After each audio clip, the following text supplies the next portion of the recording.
not so good for your price, just saying, you know. And welcome, judges. So let's just get started with Sarah Alban, and I wonder whether you'd like to come here, and I don't see your topic up there yet. It'll get there. But we have a technical support person. Brilliant. So this is your topic. Okay. I'm going to put a timer on if that's okay. Yeah, if you like that, that's cool. Yeah. And I will only time when you start. Okay. So, yeah. Very good. So please welcome Sarah Alban. She's from Auckland University, and as you can see, she's also somebody really essential for this conference. And she will be presenting on expanded opportunities or false promises, analysing Aotearoa New Zealand and UK disability policy thought, the capabilities approach. Please welcome her. Do you want me to speak into the microphone? Do I speak into the It's microphone? not working, so Okay, no microphone. you can take off your mask if you like. I prefer not to. Let's go. Okay. All right. Actually, I don't have a little clicker thing. Cool, that works. All right. Kia ora, everyone. My name is Sarah, and I'm a master's candidate at the University of Auckland. My parents inspired my dissertation. My mum is immunocompromised. A few years ago, our team of 5 million protected people like her from a dangerous pandemic. Now, my friends casually comment that wearing masks while sick is too uncomfortable. I ask myself, should the government have a bigger role in protecting our vulnerable communities? My dissertation researched if and how disability policy in Aotearoa, New Zealand and the UK improves the lives of disabled people. Many people are included in these policies. For example, a quarter of Aotearoa, New Zealand is considered disabled. That's over 1.4 million people. How does policy support them? My analysis follows Amartya Sen's capability approach framework. It evaluates development by people's opportunities across life, what they can actually do. Inequality occurs when people have unequal capability sets. Other development frameworks may link progress with increased resources, like income, but more money won't protect my mum in a store if people have COVID and won't wear masks. Before we can consider the effects of policy, we must understand who it includes. Disability is hard to define. It is based on the interaction between individuals, communities, and environments. Many definitions exist, but none are truly objective. Based on my research, I understand disability as when impairments interact with restrictive societal barriers. For example, a person in a wheelchair is disabled when there is no ramp into a building, not because they cannot walk. Comparably, Aotearoa, New Zealand and the UK both use the social model, which describes disability as something that is caused by the environment and as something that can come in many diverse forms. However, my analysis found that both governments actually categorize disability by exclusive impairment types. For example, Aotearoa, New Zealand excludes chronic illness from disability support, even though these illnesses often parallel other conditions defined as disability. One important chronic illness is called chronic fatigue syndrome. It shares many symptoms with long COVID. The World Health Organization estimates that long COVID affects up to 20% of those who catch COVID-19. Since Aotearoa, New Zealand excludes chronic illness from disability support, it is unclear if the approximately 400,000 Kiwis who now have long COVID will get any support. When proposing initiatives, both countries' policies discuss different ways to remove disabling environmental barriers. For example, they take different approaches for making education more accessible. Aotearoa, New Zealand treats education as a way to develop personal life skills and learn to articulate one's wants, helping people to participate in decision-making. Meanwhile, the UK treats education as a means to improve outcomes like employment rates. While Aotearoa, New Zealand focuses on initiatives for inclusive pedagogy, the UK prioritizes vocational programs. I found these different underlying interests to either develop people or mold them into employable entities were visible throughout the entirety of each country's disability policy. Policy's largest constraint is that they neglect systemic issues. On average, disabled Kiwis only earn half the income of their non-disabled counterparts. Poverty and disability reinforce each other. For example, someone disabled may not be able to work full-time, while someone in a moldy house is more likely to become sick. Poverty harms opportunities across many domains, including housing, food security, and healthcare. This is a huge problem for the well-being of disabled people. Regardless, neither policy acknowledges poverty. Alongside not discussing systemic issues, neither policy proposes ways for ministries to introduce and consider disability in general governance and decision-making. Just like poverty or climate change, disability is a general issue, not a specialist one, and needs widespread consideration. COVID-19 shows the effects of how sidelining disability perpetuates systemic issues. Articles in both countries critique that neither government ever consulted disabled people on large COVID decisions, despite both of their disability policies promising to include disabled people in any and all decision-making that affected them. COVID responses focused on the medical aspect, not on how social factors perpetuate poor health. As of now, many government responses have ultimately reduced disabled people's opportunities. Both countries' disability policies acknowledge disability as a complicated and social issue. However, they focus on isolated problems rather than systemic inequality. My research concludes that both policies could improve by reconsidering disability as a general issue, requiring widespread government action. Disability is part of the human condition and needs to be better represented in policy. Thank you for listening.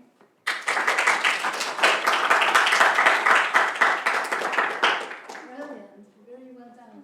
So we have 5 minutes now for questions. And thank you so very much. Does anybody would like to start questions? Yes? Could you justify your choice of the UK and New Zealand? Absolutely. So I wanted to focus on two industrialized countries. When I looked at disability research in the development space, I find most of them often focus on kind of developing countries, or the global south as we like to call it, especially things like Amartya Sen's capability approach also likes to focus on the global south.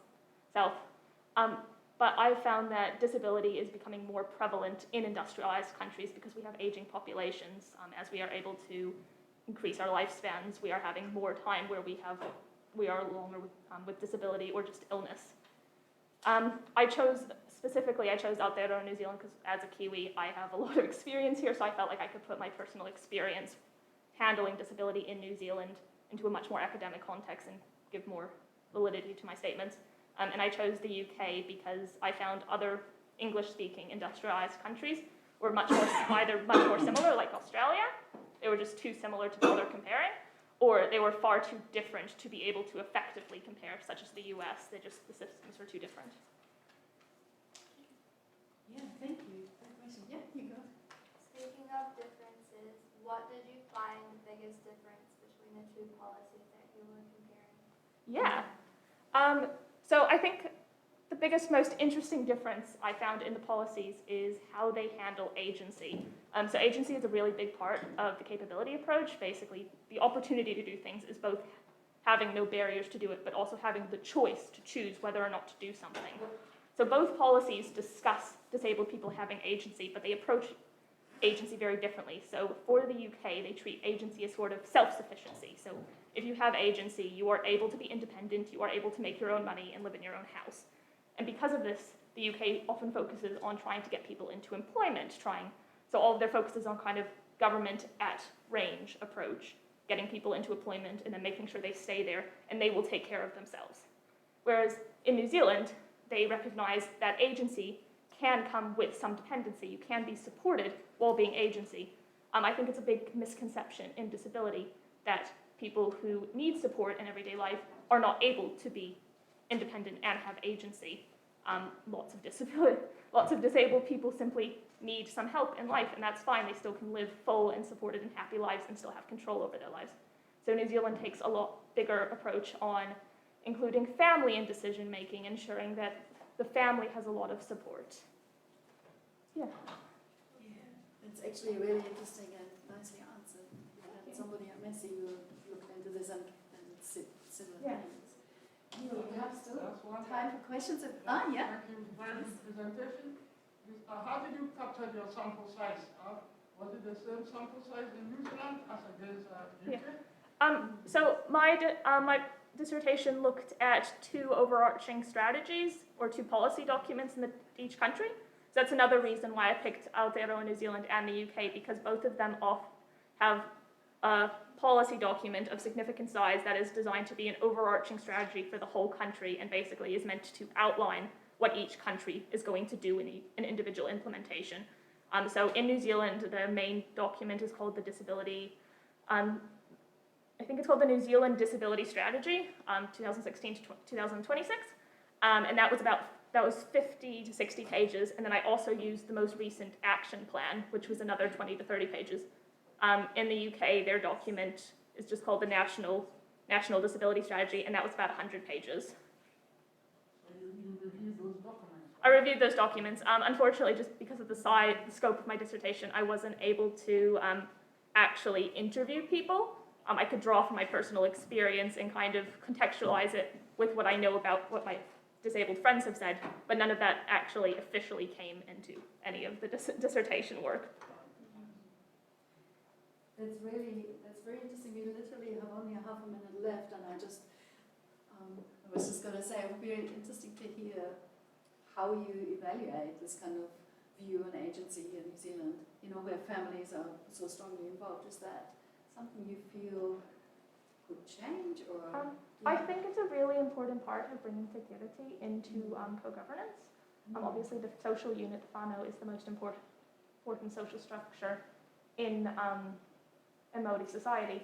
But also, not even thinking about Māori society in general, it's really important to be more collectivistic. Alongside our right as being a member of a society, we have responsibility within that society to protect and care for our community.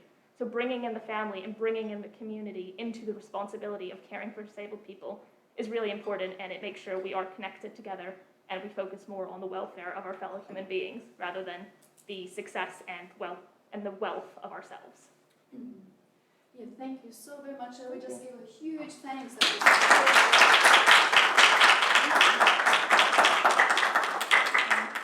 And I just got reminded, in Maori society, you actually say who you are. Do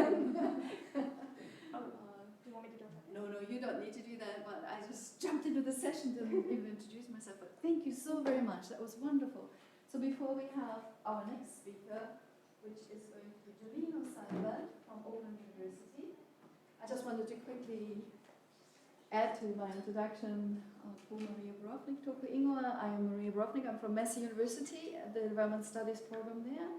And I have a Slovenian-German mix in my upbringing, so which is why you see that family name and my accent and so on. So I hope that's sufficient.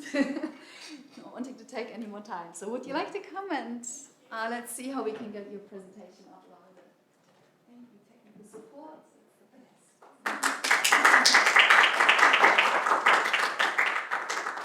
So we have Jolene O'Sullivan here, and she's going to talk about the feminization of resilience, lessons learned from the UN Women's Markets for Change project. Yay, very interesting. Go. Yes, Go, Jolene. Thank you so much. Am I good to start? Yeah. Cool, thank you. So kia ora, my name is Jolene and I'm completing my honours in Development Studies, and as part of this degree I've completed a study evaluating the UN Women Markets for Change project in relation to the humanitarian development nexus, focusing specifically on natural hazards in the Pacific. So the humanitarian development nexus identifies that humanitarianism and development are two distinct activities, but that there's often an overlap between the two. And a core argument around this is that it's really vital to ensure disaster response and recovery activities don't undermine or compromise long-term development. So I use this framework to analyse the UN Women Markets for Change project, which aims to empower women market vendors across 20 market sites in the Pacific. The project ensures economic participation and socio-economic security, ensuring increased incomes, voice and autonomy for women, which will lead to social and economic long-term change. So the project obviously has long-term development priorities. However, it also operates in the Pacific, which is a location frequently devastated by natural hazards, which have clear gendered outcomes. So for example, social responsibilities in the Pacific can be largely gendered. So following a natural hazard, women tend to experience increased unpaid labour responsibilities, such as collecting food, water and natural resources. They also tend to face disadvantaged access to emergency relief services and face increased rates of gender-based violence following a natural disaster. And this kind of stems from the unequal gender relations that exist in the Pacific. So women and girls tend to have disadvantaged access to education, employment, participation, and representation. And because of this, they lack access to the knowledge, capital, and resources that help people to cope with natural hazards, which means that they tend to have poorer outcomes when they do occur. So in response to this, UN Women carries out really extensive needs assessments when natural hazards do occur so that they can understand the social as well as the economic impacts. So for example, in 2016, after Tropical Cyclone Winston, which was a Category 5 cyclone, the greatest need that they identified was income. So in response, they provided counselling services, seeds, tools, and temporary marketplaces to re-establish the incomes and livelihoods of female market vendors. And so as you can see, these activities fall under the umbrella term of humanitarianism, providing short-term relief after a devastating natural hazard. And then finally, the Markets for Change project prioritises infrastructure as a core goal of its work. So this began directly after Cyclone Winston, and marketplace upgrades and reconstructions were identified as a core need, as you can see in the top left picture. So the infrastructure is intended to be gender responsive, sustainable, and resilient. It enables more equal gendered access to water, sanitation, safety, and security, and it allows women to more adequately prepare for natural hazards. In this way, the project's infrastructure work can also be considered a long-term development activity that works towards more equal gendered outcomes. So in April 2020, 4 years after Cyclone Winston and following 4 years of constant infrastructural progress, the Pacific was struck with the dual emergency of COVID-19 and Tropical Cyclone Harold, which was also Category 5. And although UN Women launched into an immediate emergency response, they claim that market vendors continued business as usual only 1 week after the cyclone because their marketplaces were still intact. For example, in Luganville, Vanuatu, the only marketplace to survive the cyclone was the one participating in Markets for Change, which is on the bottom of the screen there. So this is obviously a really important part of the Markets for Change project, and it demonstrates the longevity and importance of resilient infrastructure. And so when facing cyclones elsewhere, these marketplaces can be used as locations of emergency aid distribution, of medical checkups, of emergency accommodation. And really it just paves the way for stronger climate change adaptation and mitigation. The Pacific struggles with geographic isolation, dependence on natural resources for subsistence, and reliance on core industries like tourism and agriculture, which leave it vulnerable to natural hazards. And the Pacific also lacks the funding and resources to respond in the same capacity as more well-developed nations. So resilient infrastructure therefore reduces the negative and often gendered outcomes of natural disasters, enabling women to respond more effectively.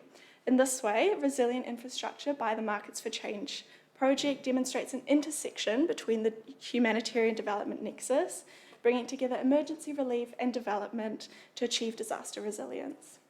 Thank you.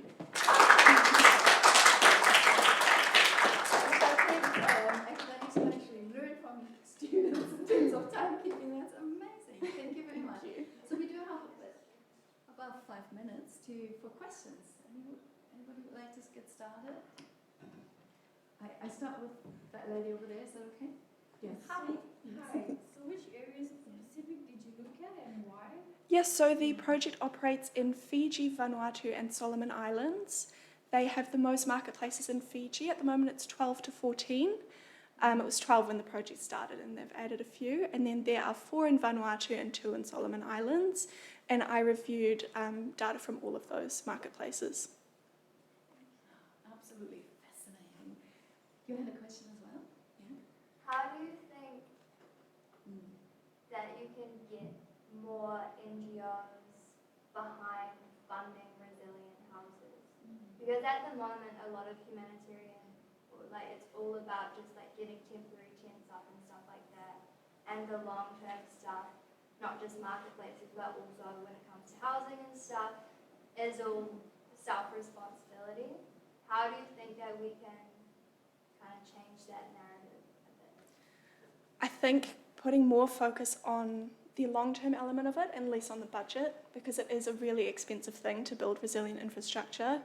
But if you can paint the narrative that it's expensive when you do it, but then it lasts for so many natural disasters, and somewhere in the Pacific that's just so vital. So I think focusing on why it's so important in the long term would be a really good way to change the narrative and make it more accessible and more interesting to donate towards. Great questions. Yes? Sorry, I just want to understand if I heard you correctly. Did you say that, I just want to see if I heard you correctly. Did you say that the project aims at helping women with only in terms of natural disasters, or is it like Yeah, so everything? the natural disasters is just a small part of it. That's what I focused on. But the kind of core goal is to achieve economic empowerment and that way achieve ripple effects into social change. And so they do work with some men as well, but predominantly women in the marketplaces to attempt to change the gender relations and kind of disadvantages that women in the Pacific face. So whether that's income, agency, household relations, decision making. Thank you. Yes? Yes, out of curiosity, how did you collect your data? What is your data sources? So I am partnering with VSA, Volunteer Service Abroad, who partners with UN Women. And so through that partnership, UN Women provided me with about 5 years of survey data, as well as some one-on-one interviews and just other data that they have available. So I'm using the data directly from UN Women. So the main one was annual surveys, and they go to all of their marketplaces and discuss different sections of the project. Would you think there would be I would say, some form of bias because you're collecting it from the UN, but not directly from the countries itself? Yeah, absolutely, definitely. There's 100% going to be a bias because they are collecting data from their own research. And so, I try my best to be impartial, and things like the marketplace not being affected by the cyclone, that's a very clear, unbiased piece of information. But of course, the surveys are going to be biased. Yeah. I love that question. Thank you. But that's really good that you've been thinking about this as well. Yeah. Natalie? Hi, kia ora, thanks for your presentation, very interesting. Just as a response to the use of data from UN Women, I'm wondering if you know if it's been independently evaluated, and just be curious to know whether there's any kind of unintended consequences, both good and bad, that have come from this project, just in terms of women's empowerment and resilience. So this is one aspect of it, but I'm just curious if you have any data that speaks to, I guess, in the long-term development perspective of women's resilience and empowerment beyond this particular project, like after natural disasters, and also specific perspectives of resilience. Yeah. So I can't tell you whether or not it's been independently evaluated. Unfortunately, I'm not sure of that. In regards to the unintended consequences, I do believe there are some in relation to household decision making, some positive, some negative. I'm trying to use the data that I've been provided with other academic literature to try and see it in a more neutral way. But yeah, unfortunately, there's a lot of unknown circumstances that we don't quite know, as the project is quite new. It was only started in 2015, so it's still kind of in its first phase. Thank you very much also for your really interesting questions. And shall we just give a huge applause?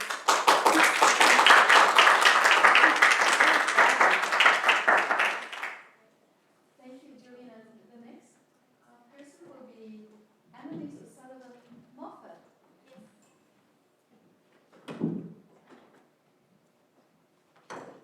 And so Annalise O'Sullivan-Moffat is also from Auckland University, so welcome. Thank you. Let me know when you're sort of in the space. Right, that's actually my last slide, so I might take it. Yeah, I Take had it that back. feeling there was something not quite right there. Okay, I'll so also Annalise finish is going that. to present on sand mining. Yes. Sand mining, the practice leading the world into crisis. So please welcome Annalise.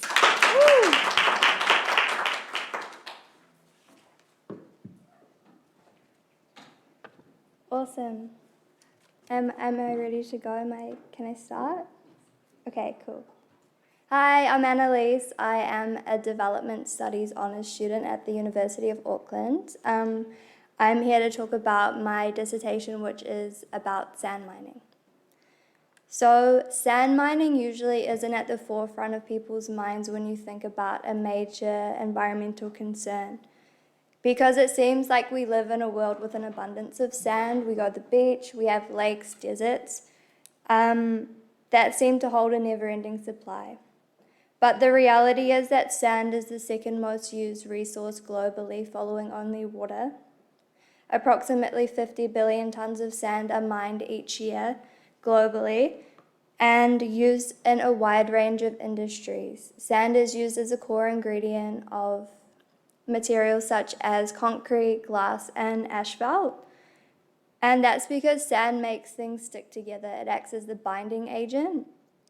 And because of that, only certain types of sand can be used. So in the picture, you can see the river, lake, and beach sand is slightly more angular. It means that it can stick together, whereas the desert sand, it's eroded in a way that it's only interacting with other bits of sand. So it's rounded and it doesn't bond together as effectively.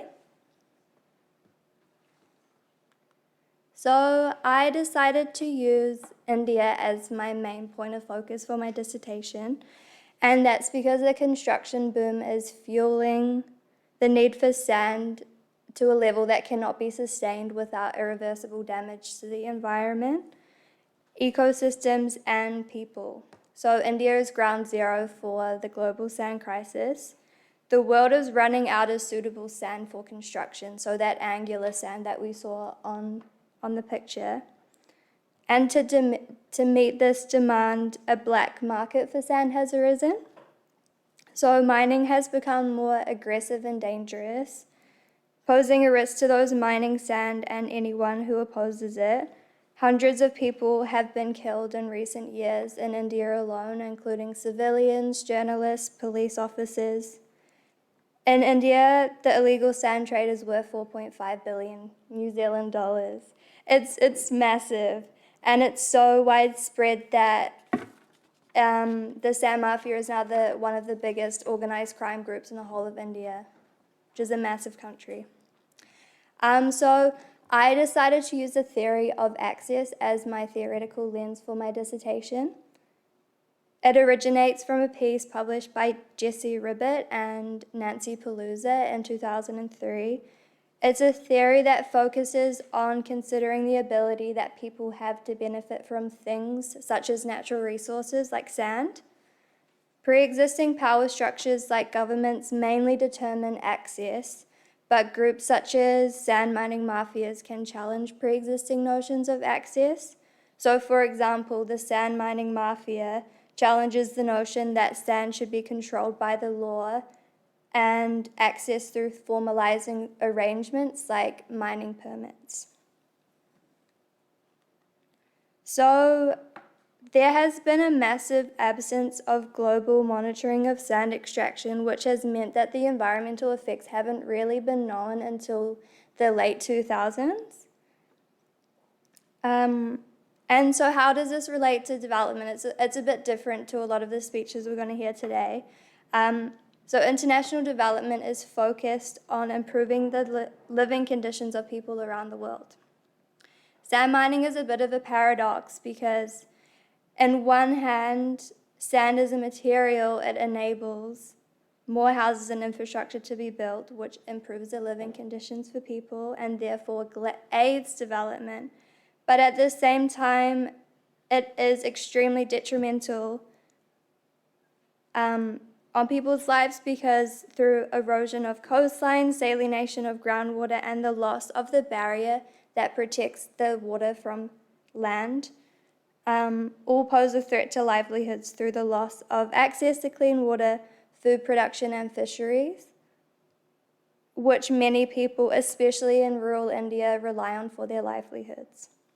So it's really hard to get governments and organizations to crack down on sand mining because the immediate need for sand for the construction industry trumps the long-term environmental environmental damage, especially because the damage isn't always instant or inherently obvious. It's often hidden under the water and hard to monitor. Another thing is to consider that the demand for sand is not just coming for the need for new infrastructure, but to maintain existing infrastructure. It's estimated that 100 billion tons of concrete within dams, buildings, and bridges will need to be replaced in the coming decades. I wish I could stand up here with a tangible solution, but I don't have one. Instead, I think one way to work towards spreading awareness can help kind of people to know what sand mining is and its effects. And then sand mining in the future can become more sustainable, hopefully. And yeah, that is me. What a fascinating topic. And just by the way, Uma Kotari, who is going to do the keynote next up, has actually done some research on this. Oh, And really? I'm not sure exactly what area it was, but I went to a presentation that she did. So just a comment. So hopefully you can talk to her. Yeah, when exciting. when I see you together and introduce you, okay? So, Yeah. But we can ask some questions now. Yeah? Yes. Do you know of any alternatives to using sand for construction? There are a few alternatives, but a lot of them aren't very accessible. So there's like finite sand, which is AI, artificially intelligence made sand, but in a country like India, price and accessibility is a massive barrier, and with sand, it's just, you can just take it. There's not the same cost as attributed to something like artificially intelligence making sand in a factory. There's also, so rock can be crushed to make sand. It isn't as effective, but that is a solution. But at the same time, you're still mining resources. So once again, it's like a bit of a paradox. Yeah. Yeah, I would have like at least 3 questions after that, but I saw you raising your hand first, and then maybe, yeah, so, cool, yeah, and then I've seen you. Okay, cool, yeah. So assuming a lot of the sand is mined illegally, what are the implications of it being an illegal resource? So there are a lot of implications, and it boils down to the quality of the concrete that's being produced, which has major implications. So if we're talking about resilient infrastructure, not having sand that is bound together, if an earthquake happens, it's more likely to pancake and therefore putting lives at risk. Yeah, it's just, it also puts the miners in danger because it's so unregulated. A lot of these people are having to swim down physically with buckets, and a lot of them, they die because it's such like a long way to go, and their bodies are like never found, and the impacts of that on a family is devastating too. Yeah. That sounds terrible. We have this gentleman there, and I think we have time then for you to. Thanks for that. It was super interesting to hear about that, the sort of technical and the economic imperatives of why this happens. I'm wondering if you had a chance to sort of dig a bit deeper into why the sand mafia is the way it is, and sort of the political aspects of it, and how sort of the sand mafia is enmeshed with political elites, and those interests and incentives flow both ways. I'm wondering if you sort of took a look at that angle. I mainly focus in Tamil Nadu, so because every government, every district is different and has a different set of laws, I decided to focus in Tamil Nadu, which means I'm not that much of an expert about Mumbai, right? No. Or, Sorry, I didn't give an example. I was just wondering about the political aspects of it, and whether you sort of considered those, and how this sort of sand mafia is structured the way it is, and its links with with political elites. oh yeah, I haven't really delved too far into that. I know that it's so entrenched and it's different in every state too. But I'm not really too sure. I didn't go too far into it because I feel like that's more like bordering criminology too, whereas development is, it's more about like the resources and economics. But I want to, definitely. I'm still actually in the process of writing my dissertation, so that's a great idea. Thank you. Great, thank you. I think we only have time for one more question, but I think there will be afterwards a chance to have like sort of a longer discussion, yeah? So just for the competition reason, we're just gonna allow one more, yeah? Sure, thank you. I'm just wondering if through your research there's been much work looking into the impacts, I guess, across nations from sand mining. For instance, somewhere like New Zealand or a developed nation contributing to the kind of exploitation of resource in a country like India, or if it's kind of, you've seen more of it within the nations, or if you've come across anything, I guess, around the impacts across nations. Definitely, there are just massive impacts, especially in Dubai. So Dubai uses sand imported from Asian countries, especially I think Malaysia. It's to a point where Dubai has extended themselves as a country. Their entire country has become bigger through exporting sand from one country to another, which is a massive development problem because it's showing that one country is getting smaller while the other is getting bigger, and that's simply because one country has more money and can exploit in a way. It's interesting in New Zealand because we have a lot of sand mining here, but it's people want it to stop. But the thing is, okay, well then where's our sand going to come from? And then it adds more to like the costs and environmental costs that are attributed to moving a resource such as sand from a country like India, the other side of the world, to New Zealand.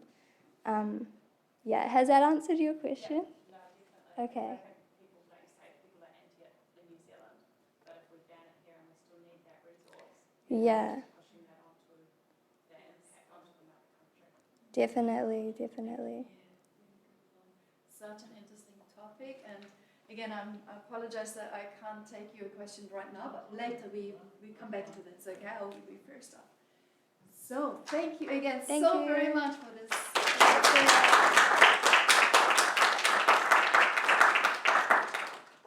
And our next speaker will be Katja Putaraksa-Lee. So, if we could have Katja's, brilliant. Ooh, and it's on Barnaba, yes. Okay, so Katja, you just let me know when you're sort of in your space. Okay. So Katja will be presenting on Justice for the Displaced, the story of Barnaba. Please welcome Katja. So yeah, my research will focus, sorry my voice is a bit dying, but my research will focus on Banaban youth aspiration and nationhood on Rambi and also in Auckland, and it will also be supervised by Dr. Jesse.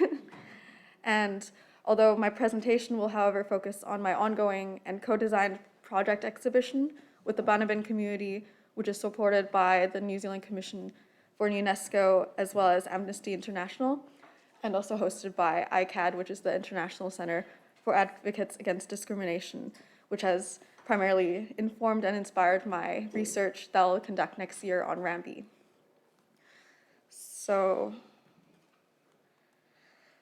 the displacement of Banabans from Banaba to Rambi Island, which is located in Fiji, due to phosphate mining is a history too often forgotten. To this day, Banabans on Rambi Island face discrimination as a partially self-governing entity falling in between the two cracks of two jurisdictions, Kiribati and Fiji. The stories have been told, but have remained unheard in audiences in New Zealand. I've also gone through the New Zealand education system and I've never heard of Banaba or the displacement due to New Zealand's interest and involvement. And this is based on where the colonial benefits on phosphate mining allowed the British to advance colonization as well as kickstart New Zealand's now prosperous agriculture sector at the expense of the Pacific and its people. For example, New Zealand did not originally have pastures and beautiful green grass, so that was all due to the phosphate mining in the Pacific and the displacement. So as a colonial power, New Zealand exploited Pacific islands, such as Banaba Island in today's Kiribati, where 90% of the island surface was mined by the British Phosphate Commission, jointly owned by British, Australian, and New Zealand governments. This image was produced by a family that was living in Banaba and who is Pākehā, and her father was second in charge of the mining company, and they lived there for 20 years. And these are photographs that have never been shown, and she has agreed to provide them for our exhibition to show them and also give back to the community so that they finally have some evidence and some historic photographs and archives.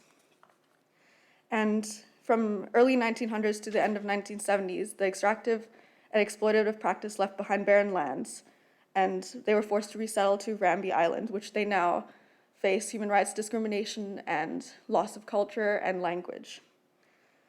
This made it also easier for colonial mining companies to dispossess individual landowners, and occasional uprisings by the few remaining Banabans were quickly subdued by the colonial powers. Western colonizers handed the island over to newly independent Kiribati in 1979 in disregard to Banaban's colonial independent status. Banabans in Fiji are regarded as second-class citizens without ownership rights to the land they occupy, and Banaban scholars have announced and described their deep experience of grief and loss by their people. As Teresia Tawa has written in her powerful essay on the Banabans' loss of their land, if Banabans think of blood and land as one and the same, it follows that in losing their land, they lost their blood. In losing their phosphate to agriculture, they've spilled their blood in different lands. Their essential roots on Ocean Island are now essential roots to other places.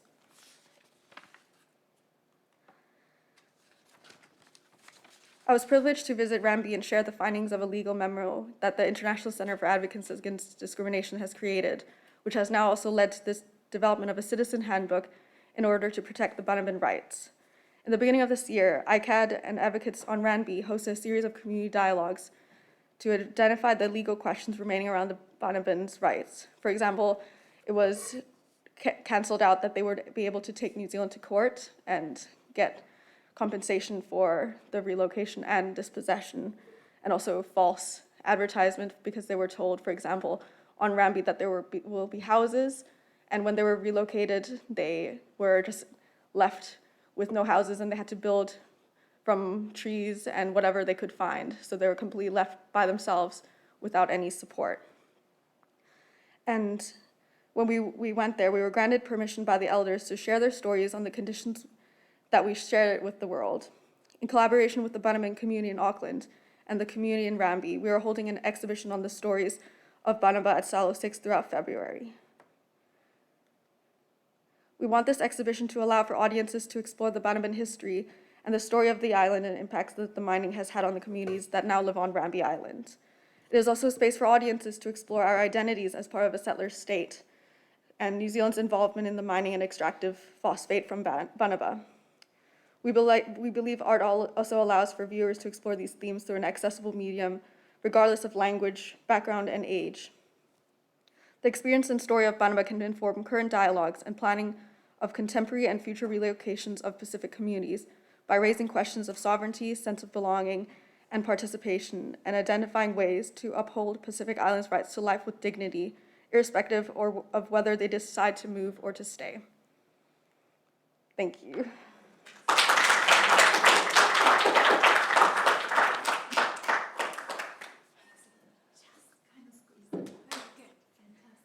So we have time for questions now. Yes? Sorry, I couldn't help. I was very emotional as you were speaking. I'm Banaban.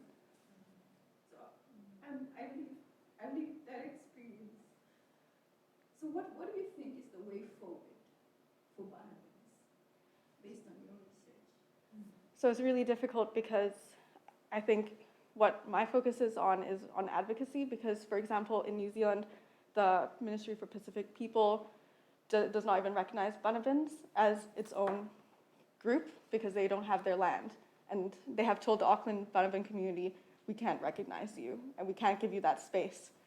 So what we're hoping is, or through my master's research, I'm hoping to do it in an academic way as well as this exhibition to open that dialogue because no one has heard these stories and also haven't talked about it. And I've taken hour-long videos of elders speaking and sharing these stories, and I'm hoping to share that with New Zealand from in the ministry, political people, as well as organizations. And what's more hopeful is that there are many people on Rambi that went to COP27, and they've just launched stories of frontline warriors for the Pacific Climate Warriors, and they're sharing these stories from Rambi and Banaba, and now it's getting international recognition, and also with Amnesty International backing this. A recent development is that an Australian phosphate mining company is now trying to mine again on Banaba and continuing to re-traumatize communities, which is terrible that this is happening behind closed doors. And I think Amnesty and different organizations are going to now campaign openly and call them out for this kind of disgraceful behavior from an Australian mining company that has already displaced and destroyed communities and generations as well. Sorry if that answers your question. Katerina Te Haiwa said that some of Banaba is in New Zealand and Australia now, so it's kind of, yeah, so we're part of you. Yeah. And Teresia Te Awa's son, he studies at this university, and he's also Banaban, so he's also hoping to join the project and connect with his roots. And I feel like that's a lot of Banabans who are part of the diaspora trying to connect back, and that's what we're hoping to do on Rambi. Actually, that's a perfect place for me to ask my question about your use of the plural, first-person plural in that line about the exhibit that's happening at the silos. Say more about who the we are, and give us more information so that we can go see it in February. Yeah, everyone's invited. It's in February throughout the whole month, and it's co-designed by the Banaban community on Rambi Island, so the Banaban Women's Organization. I think in a photo, you can see that they're weaving the mats that will be exhibited in Auckland, and also the community in Auckland, the Banaban community, will also be providing artworks, and this is a continuation of Katerina Te Awa's exhibition, Project Banaba, which was hosted last year. So we're continuing this dialogue and continuing to share these stories in a non-traditional academic way, but to open that dialogue to different people in Aotearoa. So make sure that's on our radar in February for those of us who are here in Auckland. Yeah, I'll be sending it to everyone. Yeah, will you be able to send this to DevNet as well? Yeah. Yeah, Maybe we can excellent. announce it through the DevNet listserv. Yeah, because some of us will want to go. Yeah. Awesome.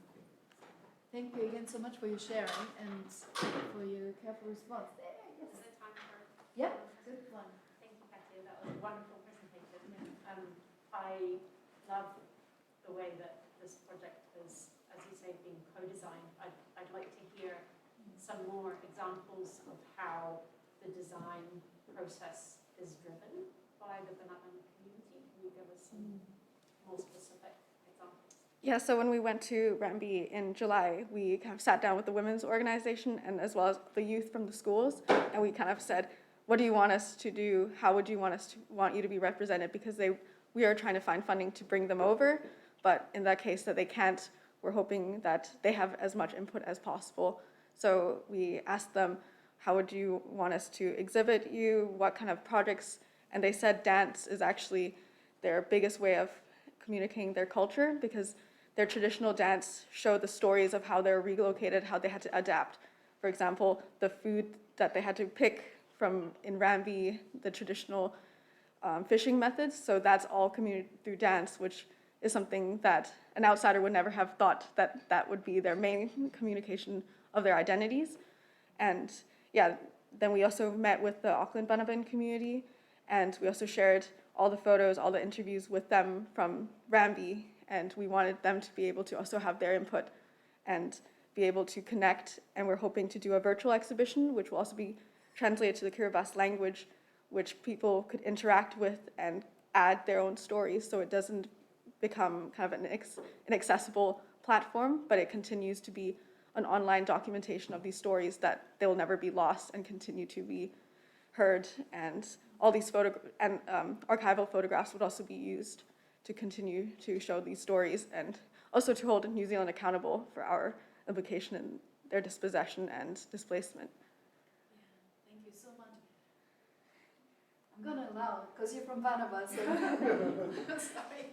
Yeah, I'm interested because this is really catching justice for the display. So when you're saying justice, what aspect of justice are you looking at for the Banabans? And And when you mentioned the word lost, the last pure-blooded Banabin died in 2020. The rest of the Banabins that are living now are all mixed blood. So what justice are you looking at? What form of justice? So I'm looking at more justice for the new generation of Banabans who have never been to Banaba, who have only heard stories from their grandparents, their mothers and fathers, and who can't even speak their native tongue anymore. And we're hoping, because on Rambi Island, they only have funding to fund everyone to work 3 days a week. And other than that, they are not able to work because there's not enough money. And most of the students have to leave the island to find viable sources of income because there's not even a marketplace on Rambi. And there are kind of informal ways of earning money. It's like selling it to their neighbor. And there are no pathways for Banabans to really take themselves out of poverty and find a future for their families. So our form of justice is that we believe that now the discussions are all about climate relocation. We are going to move Pacific communities to different countries, but we have an example of Banaba, which New Zealand, Fiji, Kiribati have all failed, and we need to consider that we need to remedy that case before considering, okay, in climate relocation, we're going to move complete communities when we haven't even done justice for these communities. So bringing that back, that this was not a climate relocation, but development and resource extraction displacement, and we're hoping to shine light on the displacement that has occurred through that and the justice that needs to happen. And taking that, the International Center for Advocacy Against Discrimination is hoping to take a case to court, hopefully. So hopefully we can see some viable outcomes and more actual justice for the Banabin people. Yeah, thank you. Thank you so much. Maybe we can catch up in the break and have a bit more of a chat. And thank you very, very much. So shall we say thanks so much for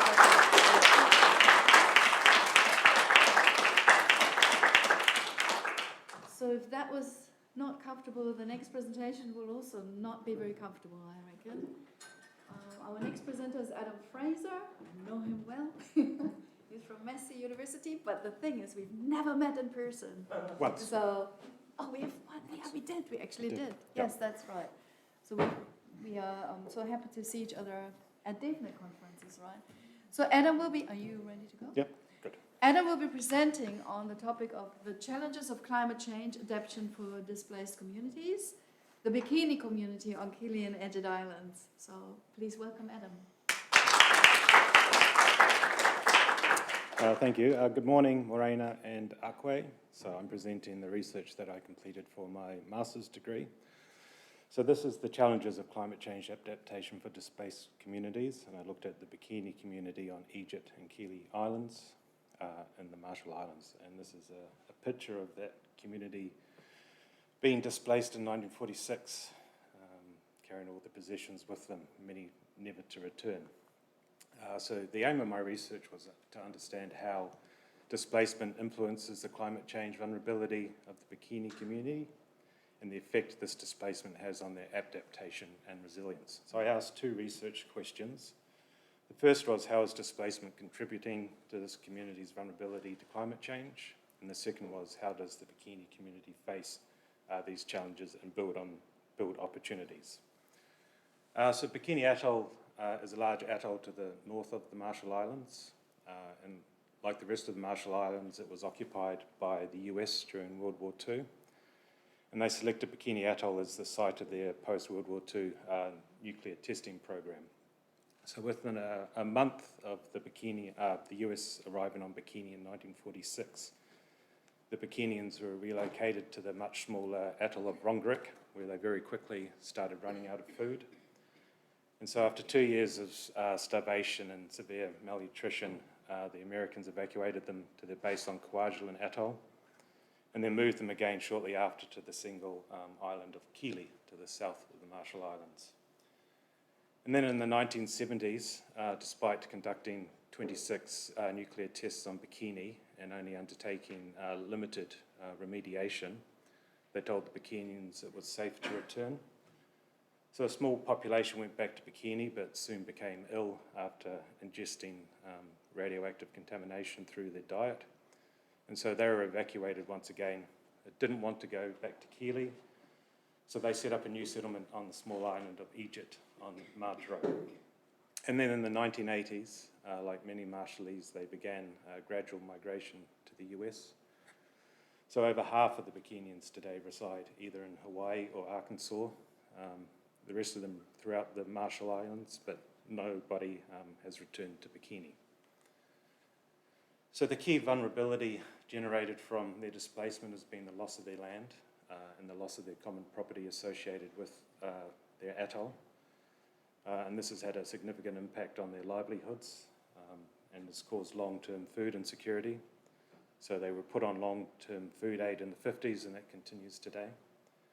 The loss of the land has also had significant social disruptions and caused significant marginalisation. Most significantly, it's generated long-term feelings of injustice and vulnerability.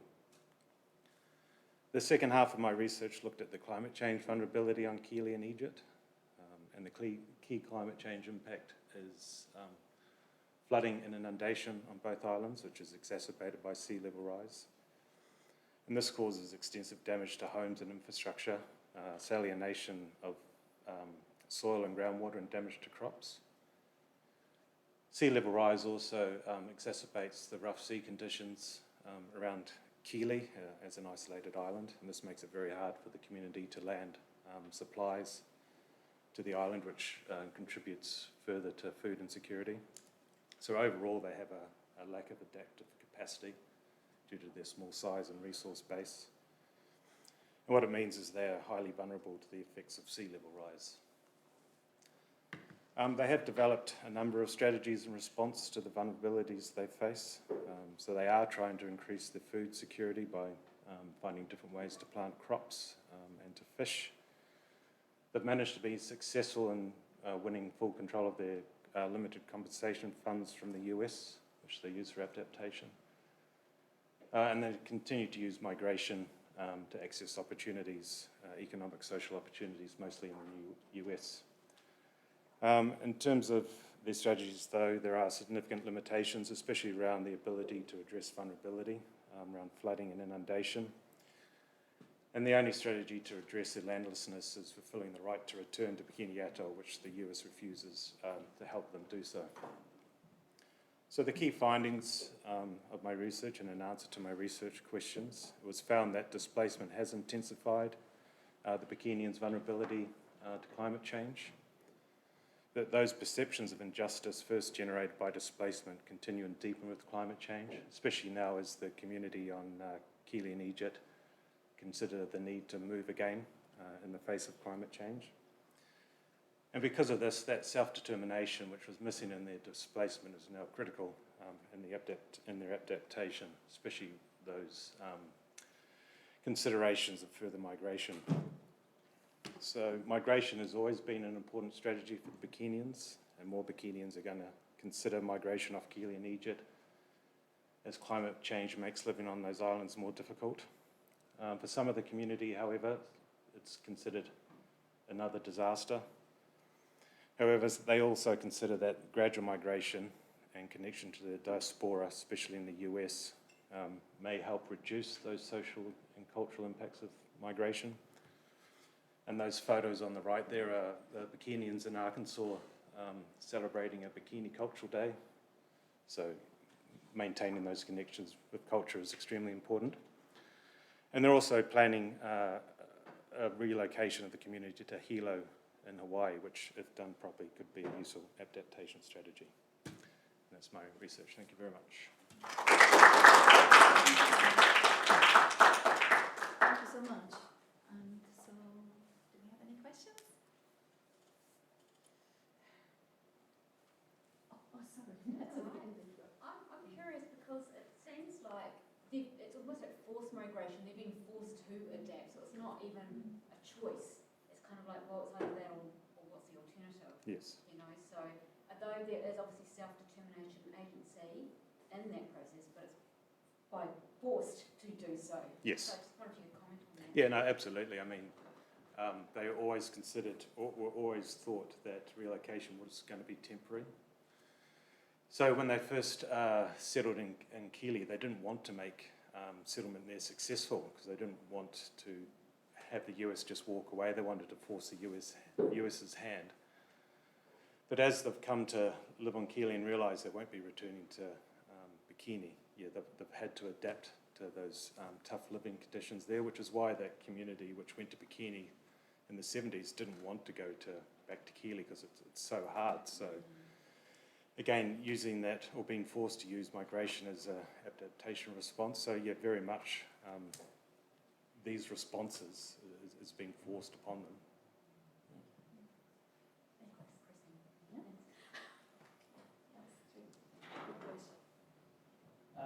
Thank you for the presentation. I confess I didn't know much about the Kenyan community before, but it's good to know. I'm interested in the diasporic population and what was the reason behind their choice of, I guess Hawaii makes sense, but why Arkansas? And just another part of this, I'm wondering if there are any sort of links or networks that the Kenyan people have with indigenous Hawaiians, with indigenous populations in Arkansas, and do they make a difference? Yeah, the reason they go to the US because the US and the Marshall Islands has an agreement which gives Marshallese a residency rights in the US. And they, like many Marshallese, they go to places like Arkansas because there's ready works, factories and processing plants. So you tend to find these centres in those more sort of rural states which have need for labour. So while they work to maintain their own cultural links as Bikinians, there are wider Marshallese networks as well within these states. But it's a really, I'm so sorry that I butt in, but that's such an interesting question. It would be something that you could look into when you go further with that research. Yes. Yeah. So, yeah? Question. So with the Marshallese government, do they have any kind of plans to help their people out? Or Yeah, they they get quite a bit of funding for their national adaptation plans in response to climate change, but it's very hard with low-lying atolls in terms of long-term sea level rise. But it's very much a national approach. But then each community has their own local government, and so they may or may not have different priorities. So one of the issues that Bikinians have is because they got this compensation from the US, they're kind of ignored by the Marshall Islands government. Financial resources in the RMI are quite limited, so they kind of think, well, the Bikinians have these access to these funds, so they don't need our help. So yeah, they're kind of left to their own devices in a sense. It's almost similar to unfortunately, to the Banaba, some of what you were saying. Yeah? So, yes, yeah?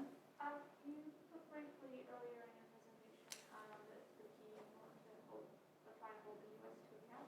Could you elaborate on that and potentially how that might also help with their self-determination? Yeah, so they, ever since they were forced to move, they had this feeling of injustice, which has never gone away and in fact has increased as they face the impacts of climate change. So they have various strategies to try and hold the US to account. So they've taken them to court on a number of occasions. They were awarded a significant payment through the Nuclear Claims Tribunal, which the US refuses to honour. So they're trying to hold them to account for that.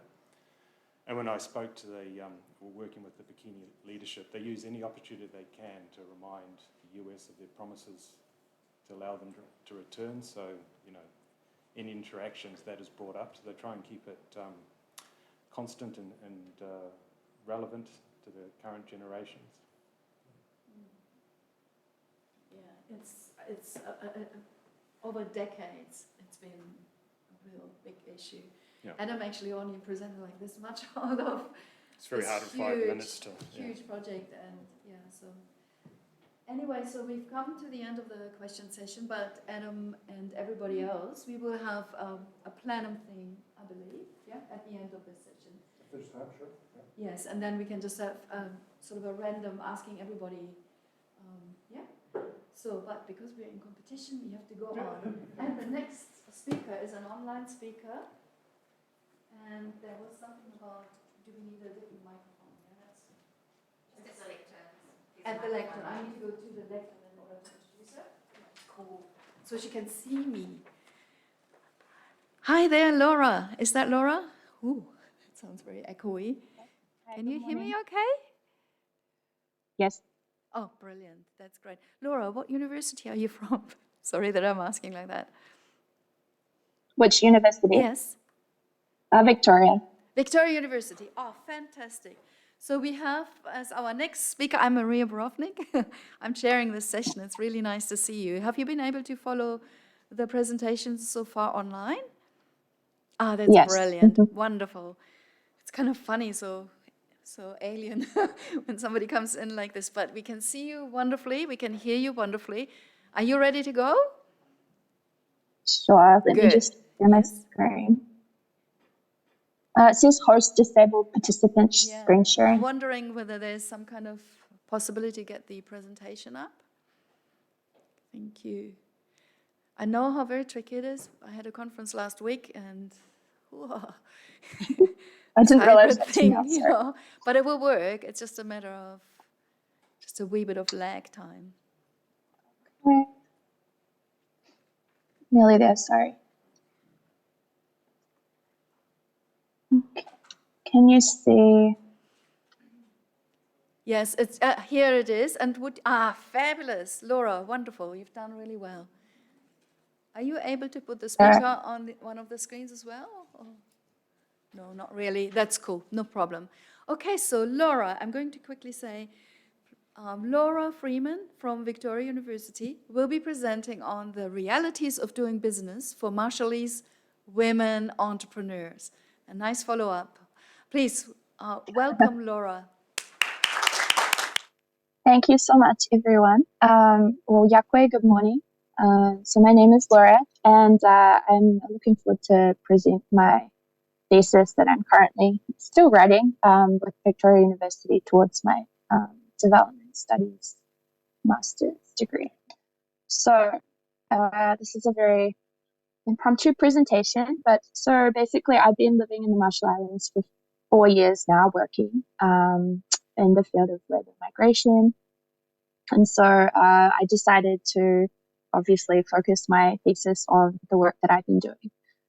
So as previously discussed by Adam, this country is a fascinating country, and obviously from a research perspective, it's always, there's been a big focus on, of course, nuclear testing in the past and displacement, and now, of course, climate change and the impact to the communities there. For my research, I wanted to focus on something that I believe hasn't really been a focus for academic research, and I believe it's quite fascinating, which is the role that women in business play in the development of the country.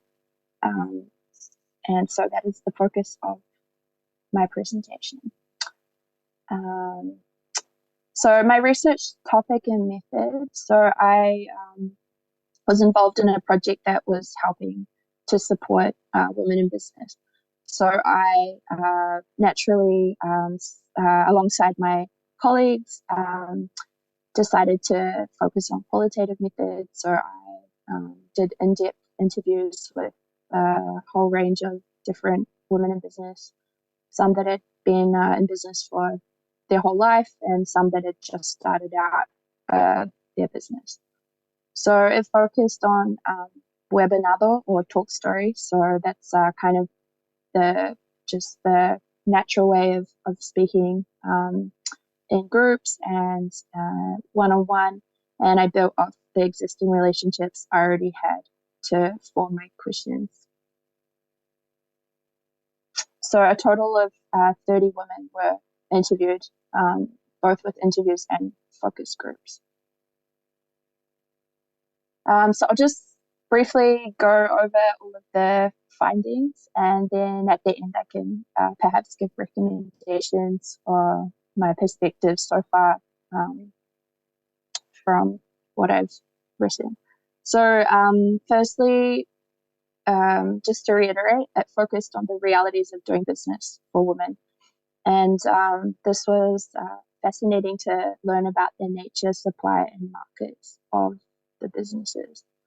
So a number of them were informal, and a lot of them were considered to be not-for-profit because of the way that they were currently operating. So, sorry. The majority of the businesses were not registered. Many of the women had less than 3 years business experience, but some had like a lifetime worth of experience. Many of the women performed like multiple different roles within their businesses, sometimes everything.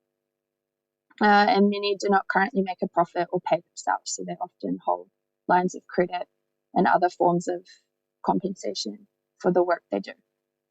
A lot of these women were opportunists, so they were trying to 2 minutes left. Okay. Sorry. So they were so they were able to start like more than one venture at once. They were serial entrepreneurs. They had complex supply chains. There was international demand, and diaspora markets was a big theme. I can't move my screen. Okay, socio-cultural business. This was actually the largest one, which was the role of family-related advantage and contributions to society, culture, and workforce. I only have 2 minutes, so challenges and issues, foreign business independency. Land issues was a huge one. Business taxes, fees, and compliance. So these were some of the really key challenges that the ladies were facing. So I've moved very fast through that, but those are the 3 main findings I would like to highlight. Well, thank you, and I look forward to questions.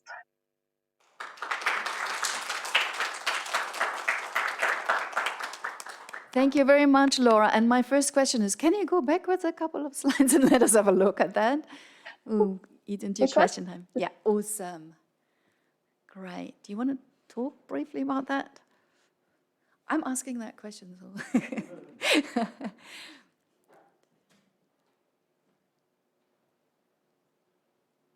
Okay. Does anybody, and that was the second last slide, was it? Or was there one more on your results? Awesome. Let's have a look at that one as well. And feel free to say something if you like. Okay, so anybody who's got any questions?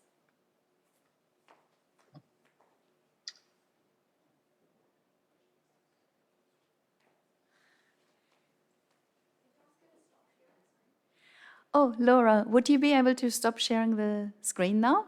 Thank you. Oh, sorry. Yeah. Sure. Okay, Adam, yeah. Just really interested in the international market for traditional goods. How easy is it for women in the marshals to export to other marshalies in the States? Okay, so I have to repeat the question. So Adam said that he's really interested in the international market for local goods and whether you could explore about how easy or difficult it is. Oh, are there many constraints for women to sell internationally or, yeah? Yeah, so thank you. It is not so much of a constraint. There's a lot of women that are well connected to the markets in the US through their family, through their networks, and through their friends. And they often send products, for example, like beauty products, through the postal service. The scale of it, I know that there's now like export fees, so they have to kind of keep this at a small scale, otherwise they will be charged. So it's often like done just by packages on a weekly demand basis. Yeah, thank you. Did you want to follow up on that? Or? Oh, yes. Okay, we have another person. Yeah. I want to know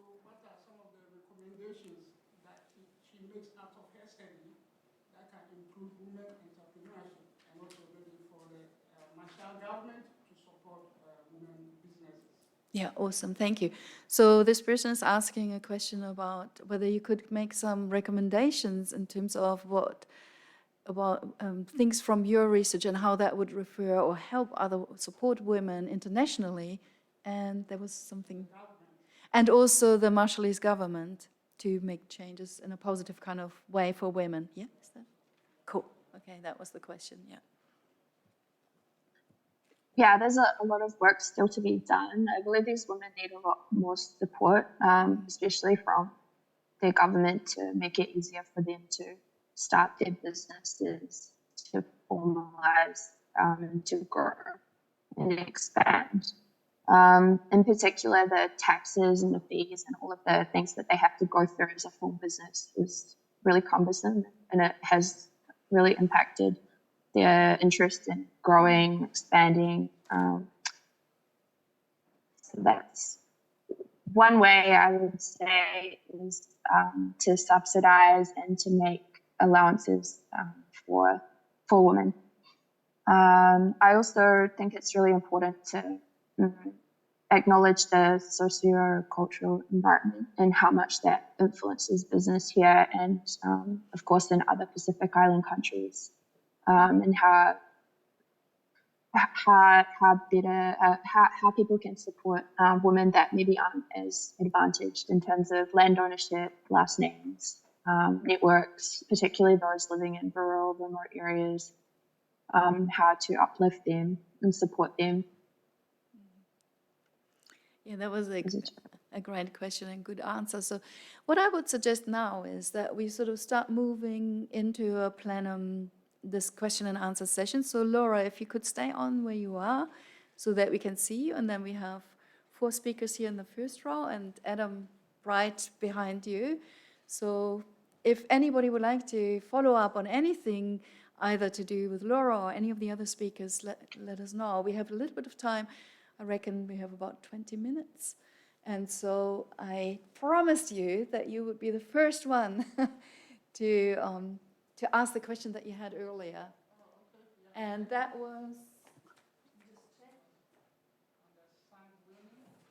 Yes, that was... Was that to... The sand winning, yeah, correct, thank you. You talk about sand winning mafia in India.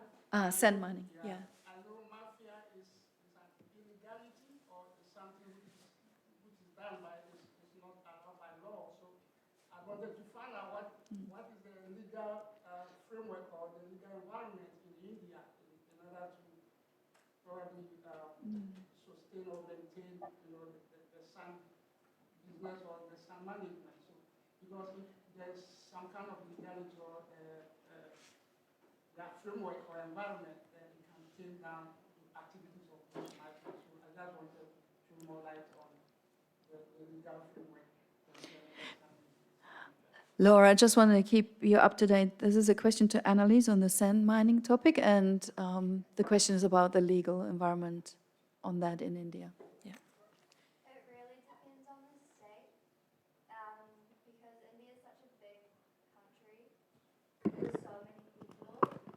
Each state has different laws, and each state takes sand mining a lot more seriously than other states. India, it is a bit of a corrupt country.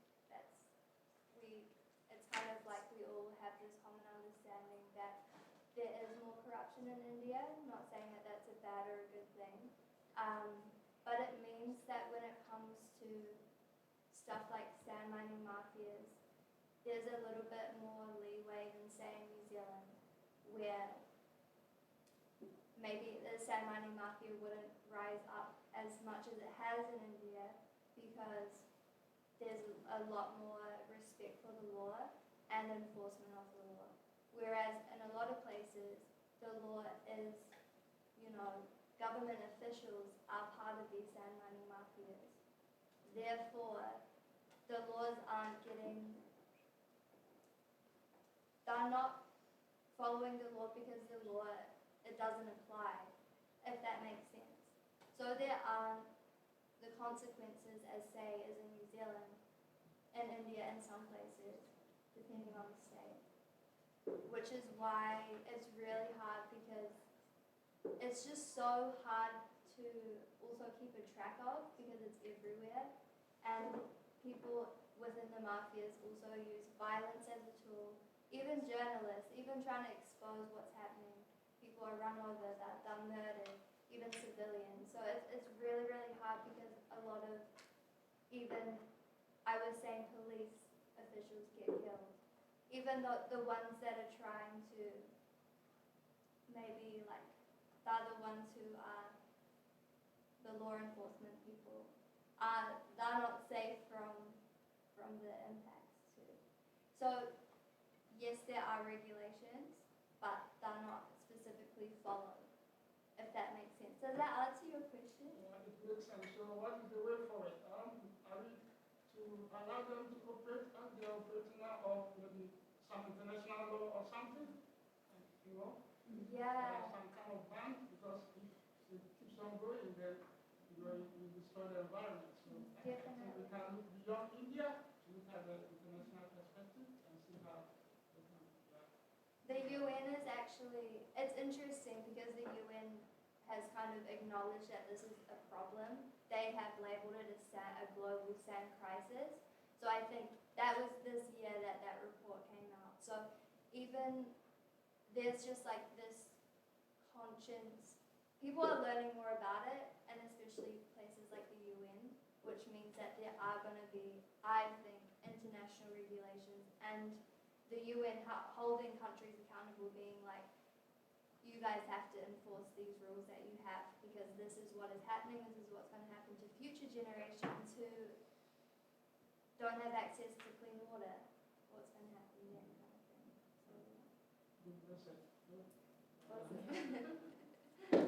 Okay, so we have someone way in the back and then... Sorry, it's not actually a question, but our virtual audience can't hear the answers at the moment. If I can ask your presenters to please go into the lectern.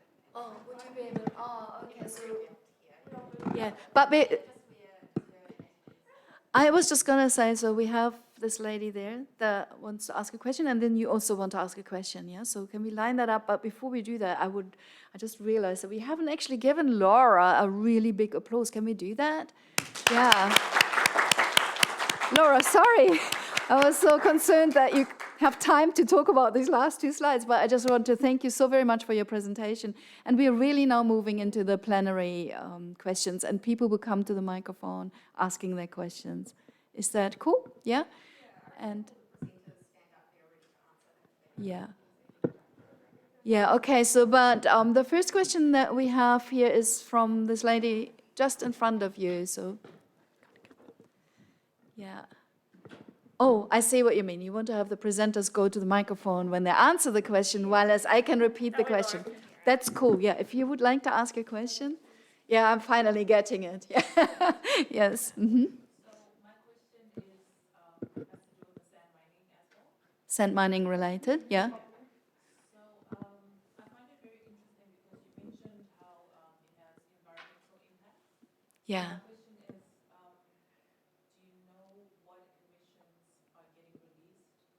And in terms of the process, like, are there any intensifications or something that I guess the miners, the legal ones, are doing, are mining in a way that is bettering or sustaining the environment to better the, because you mentioned something about erosion and all the impacts.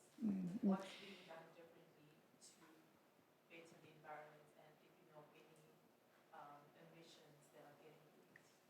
Yeah, Laura, just for you, this is an environmental question about sand mining and related to what degree miners are knowing and giving information about the environmental impacts, and yeah, if I understand that right. So this will be answered now by Annalise. There you go. So I'm not 100% sure about the admissions, but with the like legal sand mines, they use massive machinery in order to mine the sand. So dredging with boats is used, and I guess that's where the admissions come from. What was the second half of your question again, sorry? What ways, like, what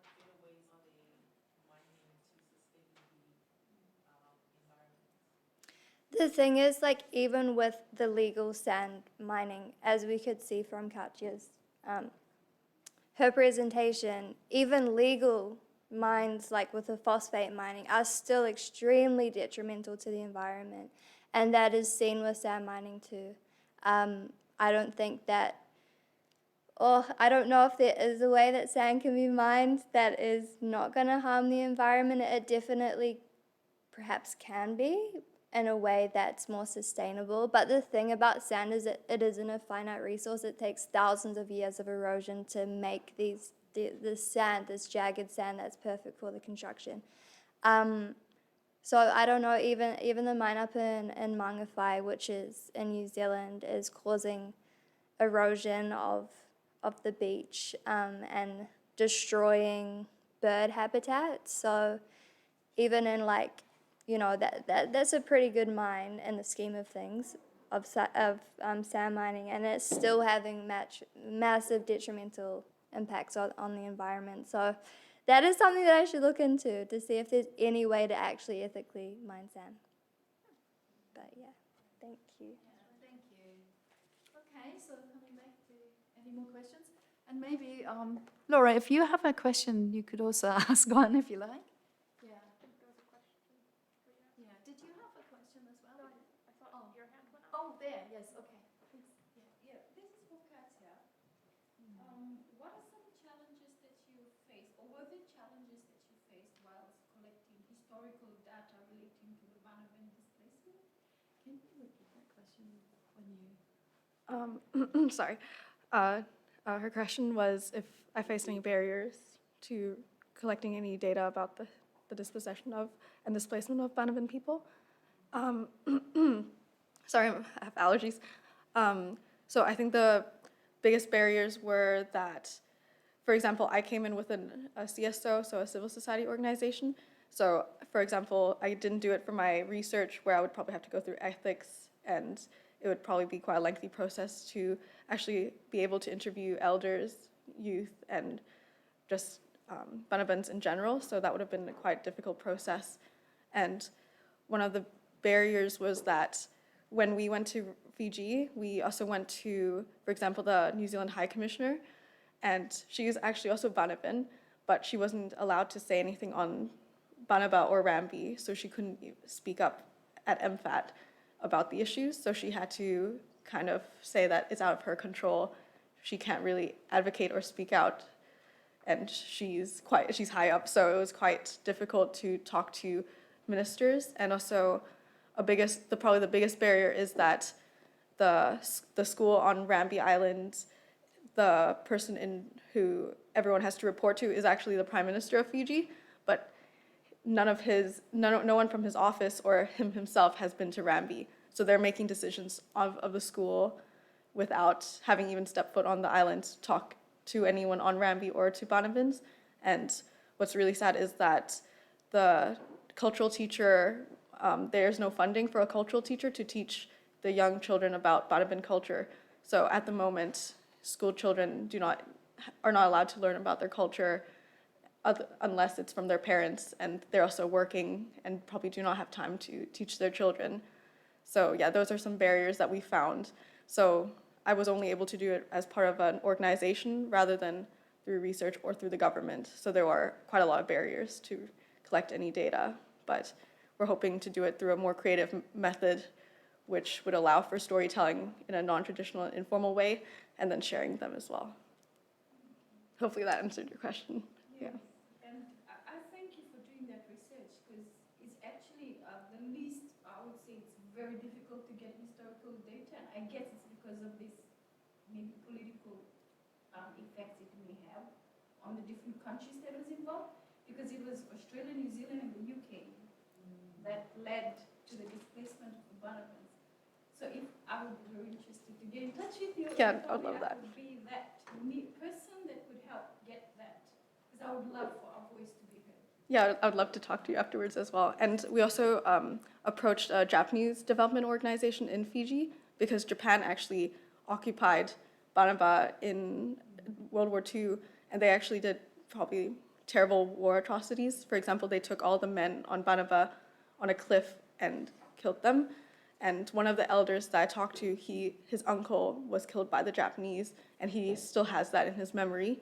And we actually talked to the Japanese development organization and said, is there anything that you're doing that or could do on Rambi Island because you had also a part to play in that case? And they kind of said, no, we do not want to talk about any war crime, and we do not want to be involved on Rambi.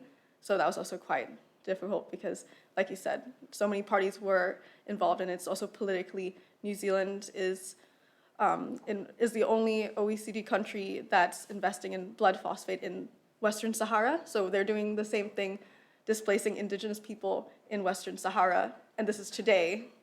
And they also did that to Banabans. So I think if more people knew about what New Zealand did in the past and what they're doing now in Western Sahara, it could maybe create some sort of policy change or also a change of finding phosphate. Because also answering your question about if there's any alternative ways to mine, it's not sand mining, but phosphate, there are alternative ways to do it in New Zealand with non-harmful ways to create phosphate. It's less nutrient rich, but it's a better alternative than mining in Western Sahara and back on Banaba as well. So yeah, thank you for your question.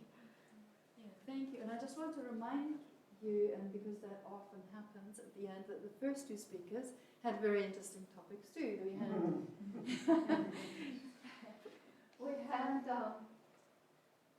Sarah talk about disabilities in education, and like what an interesting topic. So if anybody has questions for her. And then also we had Jolene talking about women and also something to do with markets, which is quite comparable to the presentation that we had with Laura. So Laura, I'm not so sure whether you actually were able to listen to some of the earlier presentations, but I think that Jolene's and yours are kind of related in some way. So if you have questions for Jolene or Jolene for you, that might be quite nice. If you have any questions on disability. Yes? Yeah. Oh, sorry. I just took up. It's fine, go for it. All right, yes. Yeah, I wanted to ask Sarah, a question actually.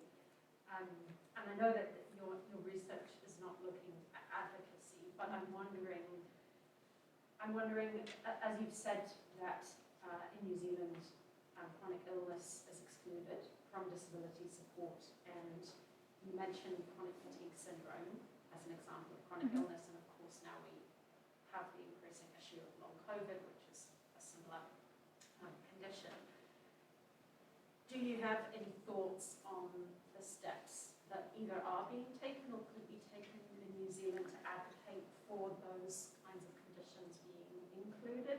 And also, as a related question, do you see that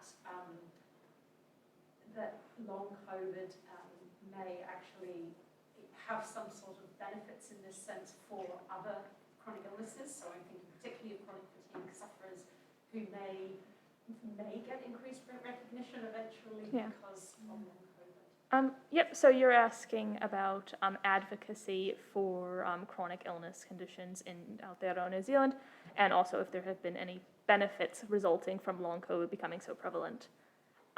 So yeah, there have been already steps taken. So chronic fatigue syndrome, I think the petition has already ended. There was recently a petition, and pretty much every year there is a petition to make chronic fatigue syndrome be considered a disability. As I mentioned, actually I didn't mention on the presentation, but the UK already considers chronic fatigue syndromes and many other stamina and fatigue-based illnesses, they're already considered a disability. So there is precedent to make it something in New Zealand. Yes, the main step is there's petitions, there's outreach. You see it on the news sometimes. Last year there was a huge thing about people getting, I say this without any intent of trying to dissuade people from getting the COVID vaccine. The COVID vaccine is fantastic, but there was an issue last year with people who have chronic fatigue syndrome having a very severe reaction to the vaccine. So there definitely have been a bit of advocacy and outreach in trying to get support for that. I'd say probably the next step would be for the government to just recognize it, because at this point they know it exists. They know it's a problem. It's recognized in medical work. It's somewhat recognized. it was used, chronic fatigue syndrome was used for a while as sort of kind of the catch-all. If you couldn't figure out what was wrong with someone, you just give them chronic fatigue syndrome. But now medical research has acknowledged that there are very specific symptoms that come with chronic fatigue syndrome, and it is actually its own illness. It's not just a catch-all phrase. So there is recognition of this, and it definitely just needs to be recognized by the government and included into policy, disability categorization. On the second half of your question about long COVID, yes, actually, it has already seen some benefits. There has been a massive uptick in the amount of research looking into how to handle long COVID and how to heal it, which often is directly applicable to chronic fatigue syndrome. As a side note, a really interesting thing about chronic illnesses, especially autoimmune diseases, is that they more predominantly affect women for some reason. Women just have a higher immune response, so they're more, I think 8% of the population gets autoimmune diseases, and of those, 80% are women. Unfortunately, because of medical bias, there is a chronic underrepresentation of women in medical research. So there's not very much research into chronic illnesses or autoimmune diseases because they mainly affect women, and medical often sees male bodies as the default. So the fact that there has been so much long COVID really does mean that there has been a huge uptick in research and a huge uptick in focus. I'd say probably the one problem is that COVID has become very normalized at this point, and a lot of people don't worry about long COVID anymore, even though it is quite debilitating. Do you know if there's any gender differential with long COVID? There has been some research, yes. People who have been hospitalized with COVID if they're women, they're 33% more likely to have long COVID after 1 year. So there definitely is an increase.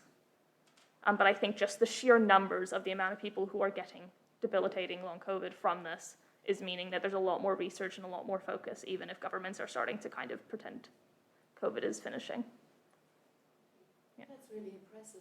I mean, like, I'm really impressed with all of you. Your knowledge is so deep. And that was a great question, great response. Thank you so much. There was another one over there, yeah? My question's for Jolene. Jolene, yes? So I was interested to hear about, your role with UN Women and how you were sort of working with them. I was just wondering if you felt you had the space to be somewhat critical of some aspects of their program and how open they were to that.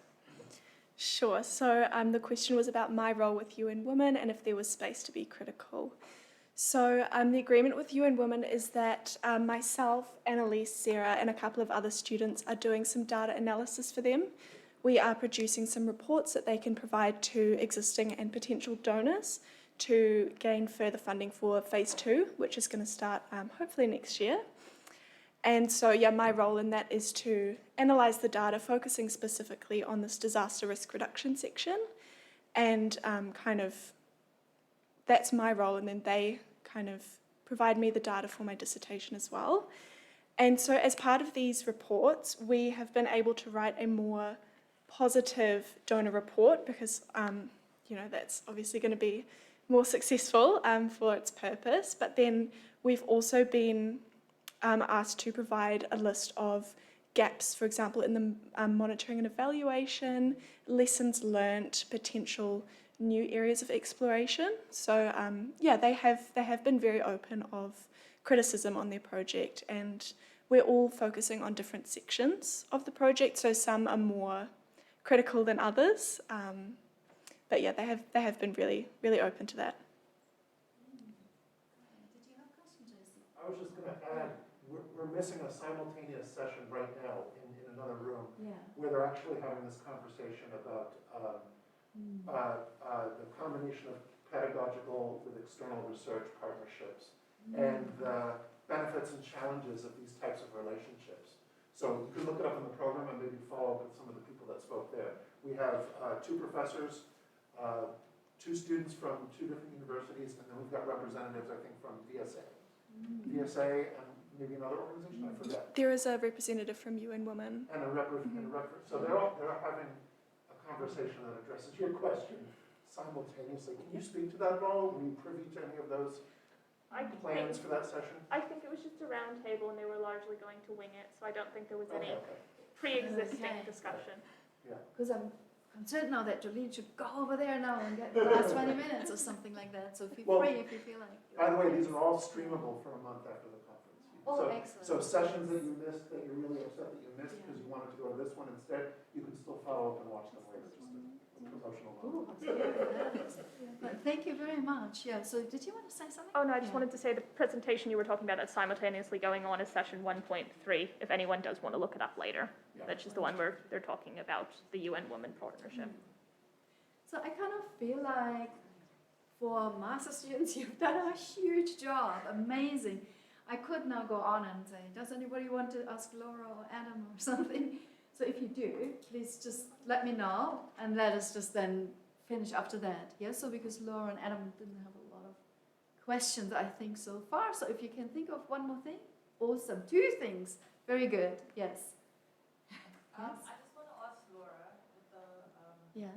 with her presentation, she mentioned that I think she said something about 30 women, the data that she got, and she said something about those owning business. Not many of them are not registered. So I just want to know how many, like a percentage of those that are not registered. And my question is, why are they not registered? Is it because they didn't really know that they had to be registered, or they're making it difficult for them to be registered? Okay, I'm going to repeat this and you tell me if something's missing, okay? I So got it, there's I a got question for you. Did you actually hear that, Laura? Yeah, I got it. Oh, you got it. Awesome. Fantastic. Yeah, I got it. Yeah, so it's really interesting, and I think it's basically in terms of the percentage, there was, I would say it's around like 70%. I haven't added it up, but like around 70% or something are informal, and then the 30% are formal. So the reasons for them being informal is a lot of them are scared to take the next step. A lot of them are still learning, like feeling it out to see really whether or not their business is viable. While a lot of them are just enjoying being informal, the fact that they don't have to do all of this paperwork, they don't have to follow the rules, they can earn straight cash, and it's much easier to just do business like that. I think those are the main reasons why. And a lot of women are just scared that they know, like through my work, we held a training where we went through and we invited the organizations that cover like Social Security, the taxes, Ministry of Finance. We invited representatives in, and the women this is not part of the research, but a lot of the women were just very scared at the end of the session. They really did not want to formalize their business. So it is an issue, but at the same time, at what point do you become formal? Well, thank you so much. That was really informative. There's one more question now. Yeah.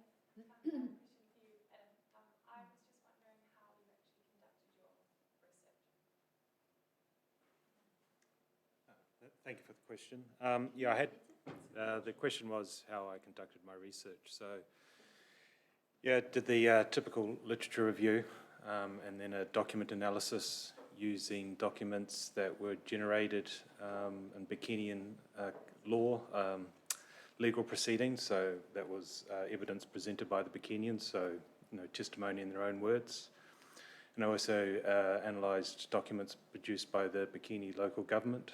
And then I had planned to spend time in the Marshall Islands taking semi-structured interviews and the same approach of Laura's, using the talk story approach, but it wasn't possible with COVID. So I undertook a limited sample of online interviews with elected and traditional Bikini leadership.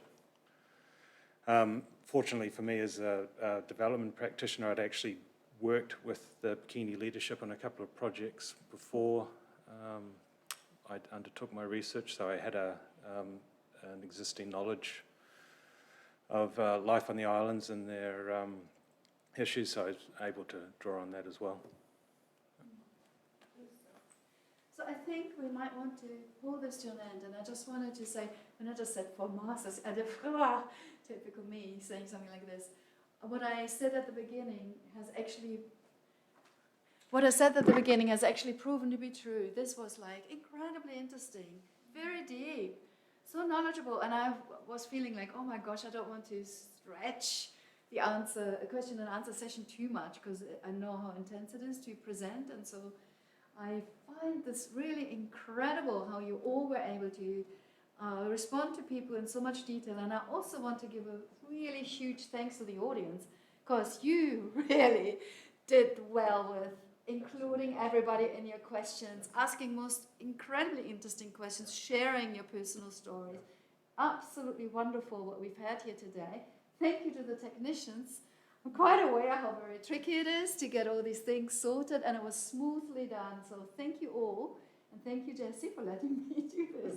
I'm really happy I came to this. Like, I'm really looking forward to having maybe a couple of chats with some of you, because that was very, very interesting. So shall we just go, all of us, and give a massive applause to these incredible thesis students and thank them for their presentations.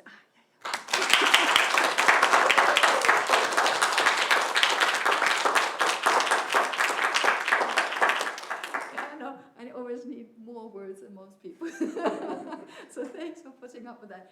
So thank you, everybody. And what I think is next, sorry, what I think is next is that in about 5 or 10 minutes, we're going to have lunch. So you guys are in an advantage now, because you can go and hit towards the tables already.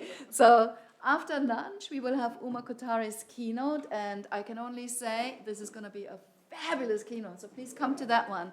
So Jessie will explain where that is. If you It's may, in the same. It's the same room where we met this morning. It's in that main lecture hall. in that plenary room. All the plenaries and keynotes will be in that room. And also, what you guys have just started, like, oh, let's exchange contact details. Feel free to do the same with the other presenters as well. And again, what I find so amazing with DevNet conferences, that's exactly why we're doing this. Why these DevNet conferences are happening, so that people can get together and know about each other's stories and research. So thank you. Thank you. Thank you.